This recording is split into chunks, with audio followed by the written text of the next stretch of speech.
il sera toujours plus facile de réagir aux stimuli à travers la forme déjà attendue par la normalité établie pour les réponses aux actions.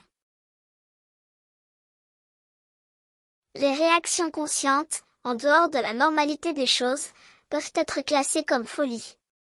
Les réactions inconscientes, en dehors de la normalité des choses, peuvent être considérées comme démence.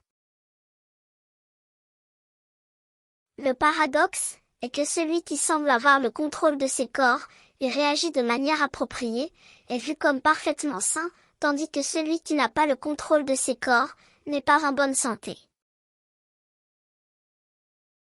Un simple examen de ceux qui réagissent avec une apparence de santé démontre que le contrôle des corps par les êtres eux-mêmes, qui y sont insérés, n'existe pas. La maîtrise des différents éléments qui aident le marcheur réside dans la conception de son voyage et fait partie de l'acquisition progressive de la conscience des choses.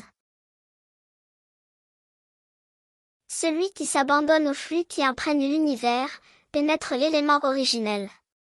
En le comprenant, il se donne la compréhension suprême. La normalité, la démence et la folie sont, de cette perspective, juste des aspects du voyage. Rien ni personne, dans l'environnement manifesté, ne peut définir quel est le chemin correct, mais peut accepter le chemin de chacun comme précieux. En se regardant soi-même, des moments de santé, de démence et de folie sont perçus, ce qui permet un positionnement sur son propre chemin. Voici la raison de l'existence de ceux-ci et des autres traités qui se corroborent. En étant, la connaissance qui lui appartient, et qui est imprégnée en lui, se dévoile. Les coquilles qui l'entourent n'éliminent pas la connaissance, elles n'en entravent l'accès que par le besoin naturel de survie. Mourir et renaître, leur clarification ici, ainsi que la figure de laisser derrière ce qui doit rester derrière. Le marcheur aura en effet des moments d'ivresse et de déviation conséquentes et d'arrêt en chemin. La lumière ne s'éteindra jamais, car cette éternité de lumière est le reflet de l'être éternel lui-même. Cette allégorie démontre seulement que la connaissance ne disparaîtra jamais, et en étant, sera toujours disponible.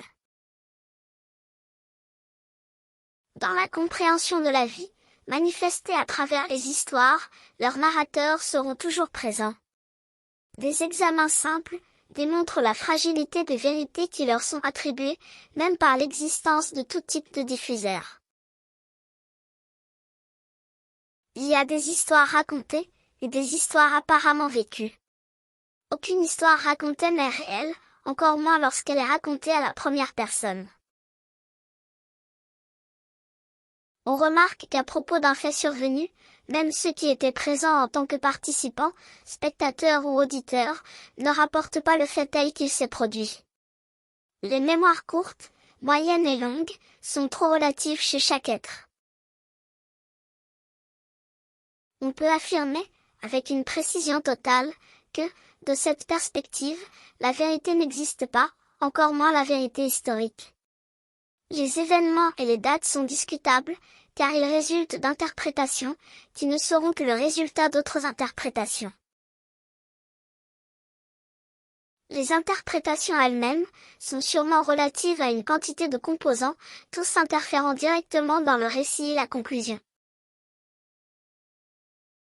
Il suffit d'un changement de temps, d'espace ou d'humeur, pour que les descriptions des faits s'altèrent. Les informations simples contiennent tellement de références, qu'il devient primordial de les écarter, défigurant ainsi les événements survenus. Ce processus de déconstruction du récit se produit pour tous les éléments qui le composent.